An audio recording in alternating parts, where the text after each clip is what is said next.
Welcome back. Thursday morning here on Squawk Box Asia. Time check 8:30 a.m. Hong Kong, Singapore time. Less than 60 minutes to go before markets in China as well as Hong Kong kick off join trade for today. Right now, though, for markets that are up and running and in business, this is the picture.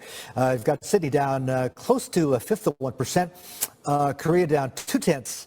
That's exactly a fifth of 1%. Tokyo, though, suffering a bit more, down 1% fully and better. South Korea, meantime, is hosting an APEC trade ministers meeting on the southern resort island of Jeju. CNBC's Lin is leading our coverage on the ground there. Lin, who's going to be there, and what are the key issues on the agenda at this conclave? Good morning to you, Martin. Indeed, I am on Jeju Island. We moved inside now into the convention center.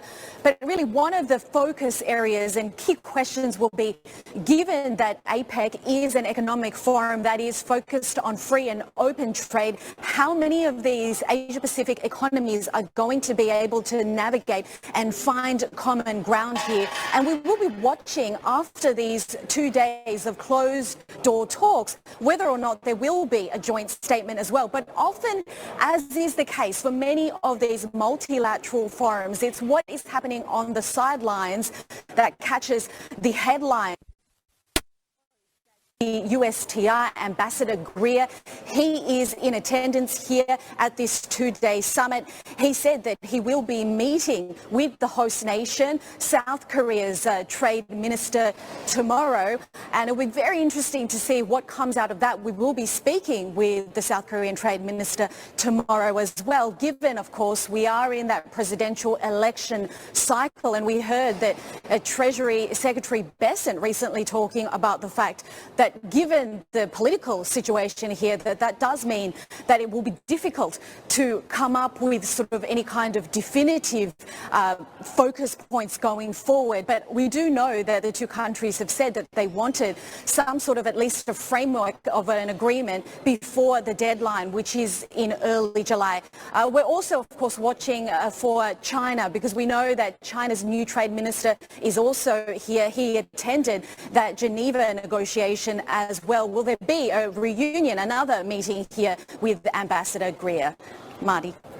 All right, let's stay right there. Let's bring in and talk to somebody who knows a fair bit about trade. Mary Ng joins us, Canada's former trade minister.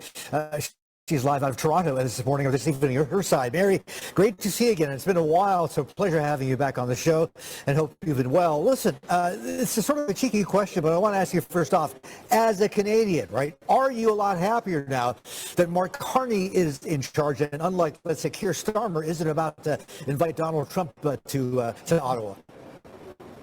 Well, it is really terrific to have Prime Minister Carney as the newly elected Prime Minister with a strong mandate to build a strong Canadian economy and to work with the United States, of course. And in fact, the Prime Minister just unveiled his cabinet yesterday, so it was very exciting here in Canada. And there's a team around him now ready to get to work on the things that he committed to and that Canadians have asked him to do. And central to that is the Canadian economy. It is trade. It is finding a pathway forward for our relationship with the United States, but it certainly is also very much about how Canada continues to do the work that I am certainly familiar with, which is diversifying and working with countries around the world, certainly there at the APEC Forum, many of those economies on diversifying trade and that relationship between Canada and those many, many countries who are friends and allies and trading partners. Are you confident, Mary, that Mark Carney and his team are going to be able to successfully push back against the U.S. Tariff regime and conversely find those and also buffer up those relationships with other trading partners, which Canada needs to do? Well, the work with the Americans have already started. Prime Minister Carney met with the president just very recently, shortly after he was reelected and given the mandate to be prime minister. The work is underway with members of that cabinet and the American administration.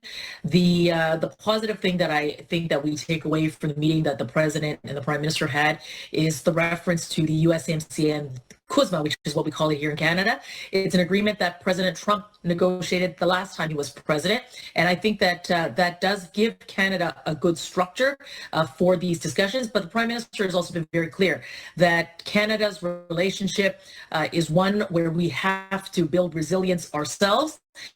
We need to work with the United States on a security and economic arrangement that is good for Canada, but we also think that that can be good for the United States as well. And absolutely, I think that, having been Canada's longest serving trade minister now, I leave my post having accomplished that. But what took place there is just an enormous amount of negotiations and excellent trade agreements. I mean, Canada has access to over 60% of the world's economy, including over 60% of those very APEC members today, who we count as trading partners, many who are in the CPTPP, and where Canada was its chair last year. And that work of not only negotiating agreements, but really the work is getting Canadian companies into those markets, attracting those joint ventures or those partnerships in Canada so that we can create partnerships together, invest together, and we have agreements that give us that predictable, reliable trade environment that I know businesses often tell me is so important to them. Mary, speaking of realignment and trade diversification, we are hearing a growing focus, particularly from the EU, to find some sort of a structured approach to work with the CPTPP. In fact, I reached out to the EU Commission as well, and the spokesman for trade telling me that they are very interested in exploring the possibility of growing that cooperation with that bloc. And given that so many of the countries within the CPTPP are part of APEC as well, do you think that this is really the next track here? And what can growing cooperation look like? Are we actually talking about entry into the free trade agreement? Well, I have some insight in this as Canada was the chair of the CPTPP last year. This year it is with Australia. And Canada is both a member of both CETA, which is a trade agreement Canada has with the European Union, as well as a member of the CPTPP.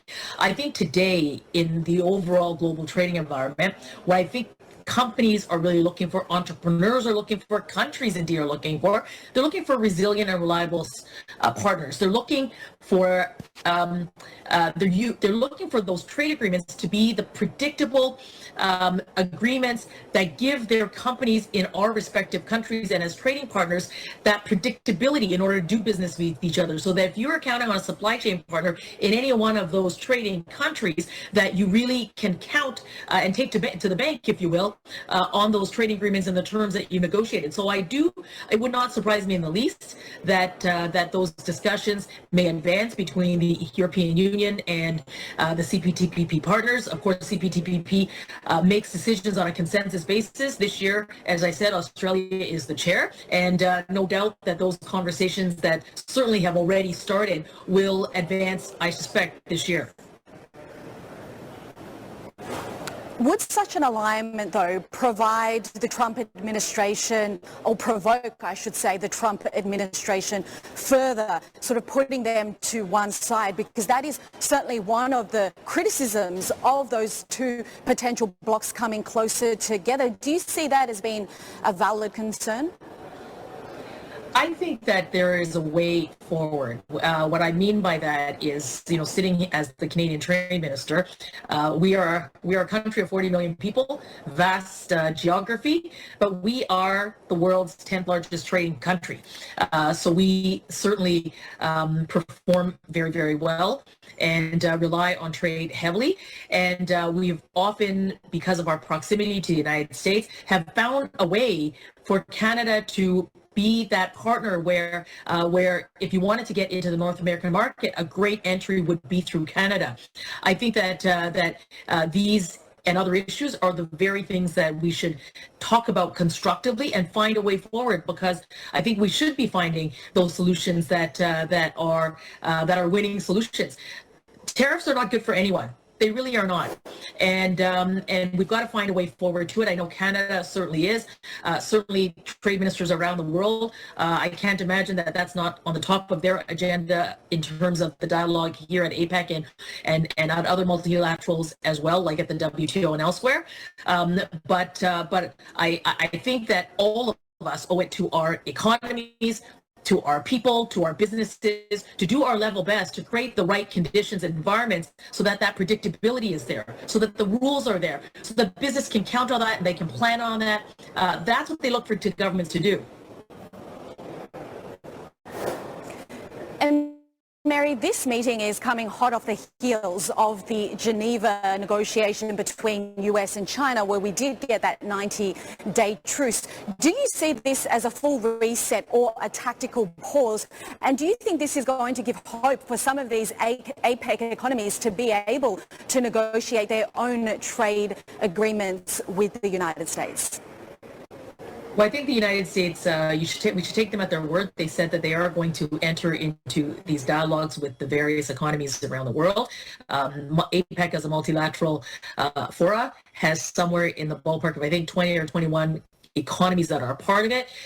It's certainly a good platform to allow the United States, the USTR, what I understand is there to have many meetings, bilateral meetings in that multilateral setting, in addition to what they did at the WTO. So I think that that work will have to continue, and we'll see what yields from it. It's early days. All right, Mary, listen, got to go. Great to talk to you. Appreciate the time. You keep safe and warm, too. I think it's still about nippy 10 degrees in Toronto where you are. Mary, well, it's getting warmer. It's getting warmer. I mean, the summer season is coming. It was great to be in Singapore in February when it was cold here and really warm there. Well, come back and see us. Come back and see us. Open invitation anytime. Mary Ng there, Canada's former trade minister, joining us live. And Lynn, live on the ground at the APEC Trade Ministers meeting ongoing in Jeju, South Korea. We'll have more from her a little later on this morning, including she's going to be talking with Malaysia's trade chief, Tunku Zafrul Aziz. That's coming up on the next hour of Squawk Box Asia, so watch out for that. And after that, she'll be speaking with the Director General of the WTO on CNBC's The China Connection. So don't miss all of those key conversations. Sherry.